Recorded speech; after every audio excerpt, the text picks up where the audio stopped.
오늘 선고의 핵심은 12.3 비상계엄을 내란이라고 못 박은 예, 부분이라고 정한 거죠. 기록한 거죠. 그러면은 다음 달 19일에 이제 윤 전 대통령 내란 우두머리 혐의에 대한 선고가 있습니다. 영향을 줄 수밖에 없을 것 같은데요. 절대 영향을 예. 미칠 거라고 저는 보고요. 그러니까 적극적으로 조력한 사람에 대해서 23년이면 무기징역 또는 사형 두 가지밖에 선택 지점이 없는 거지 않습니까? 그러면 지기현 판사로서는 외려 홀가분하게 판결을 내릴 수 있는 거다라고 볼 수도 있죠. 네. 법원이 내란 중요임무 종사 혐의와 관련해 한덕수 전 국무총리에 대해 징역 23년을 선고했습니다. 서울중앙지방법원 형사합의 33부 이진관 재판장은 오늘 한 전 총리에 대한 1심 선고에서 내란 가담자에 대한 엄중한 처벌이 불가피하다며 이같이 선고했습니다.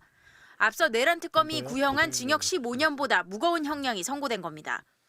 피고인이 진실을 은폐하고 책임에서 벗어나고자 한 행위들로 인해 우리 사회의 정치적 분열과 갈등이 더욱 심화되었고 앞으로도 이러한 상처와 갈등이 쉽사리 봉합될 수 있을 것으로 보이지는 않습니다. 재판부는 한 전 총리가 계엄 선포와 관련해 국무회의라는 절차적 요건을 갖추게 하는 등 내란 행위에 중요한 임무를 수행했다고 판단했습니다. 또한 비상계엄 선포문을 허위 작성하고 폐기를 요청한 것, 이후 계엄 선포문을 인지하지 못했다고 위증한 혐의 등 공소사실 대부분에 대해 유죄를 인정했습니다. 재판부는 계엄 선포와 함께 국회와 정치활동을 제한하는 포고령이 발표되고 군과 경찰이 투입된 점 등을 종합할 때 12.3 비상계엄은 헌법 질서를 무력으로 바꾸려 한 폭력적 행위에 해당한다며 명백한 내란이라고 규정했습니다. 12.3 내란은 국민이 선출한 권력자인 윤석열 전 대통령과 그 추정 세력에 의한 것으로서 성격상 위로부터의 내란에 해당하는데 이러한 형태의 내란은 이른바 친위 구테타라고도 불립니다. 재판부는 12.3 내란 과정에서 사망자가 발생하지 않았던 건 무장한 군인에 맞서 국회를 지킨 국민의 용기에 의한 것으로 내란 가담자를 처벌함에 있어 피해 발생이 경미했다거나 짧은 시간 계엄이 진행됐다는 점은 고려할 수 없다고 설명했습니다. 선고 직후 재판부는 증거인멸 우려가 있다며 한 전 총리를 법정 구속했습니다. MBC 뉴스 강나림입니다. 그 포고령은 헌법과 법률에 정한 절차에 의하지 않고 헌법에 의하여 보장되는 의회 정당제도 영장주의를 소멸시키고 헌법에 의하여 금지되는 언론 출판에 대한 허가 금지를 시행함으로써 헌법과 법률의 기능을 소멸시키려는 목적, 즉 국헌을 문란하게 할 목적으로 발령한 것이고 또한 다수의 군병력과 경찰 공무원을 동원하여 국회, 중앙선관위 등을 점거, 출입 통제하는 등 다수인을 결합하여 육력을 행사하고 해악을 고지함으로써 한 지역의 평화를 해할 정도의 위력이 있는 폭동을 일으켰다고 인정됩니다.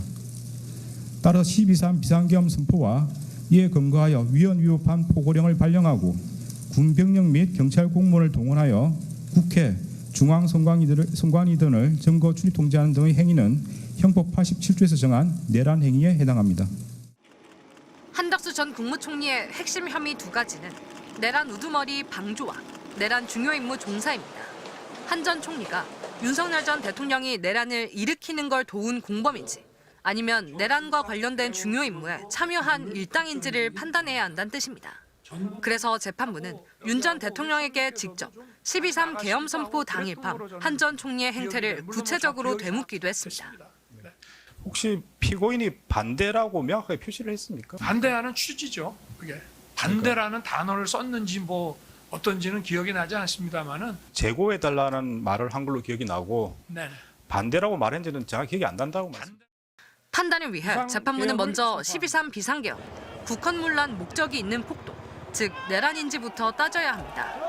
입법부인 국회를 무력화하기 위해 계엄군을 투입한 행위가 내란이 맞다면 다음으로 한 전 총리의 관여 정도를 따져 유무죄를 가리게 되고 내란이 아니라면 한 전 총리의 내란 관련 혐의는 자연스럽게 모두 무죄가 됩니다.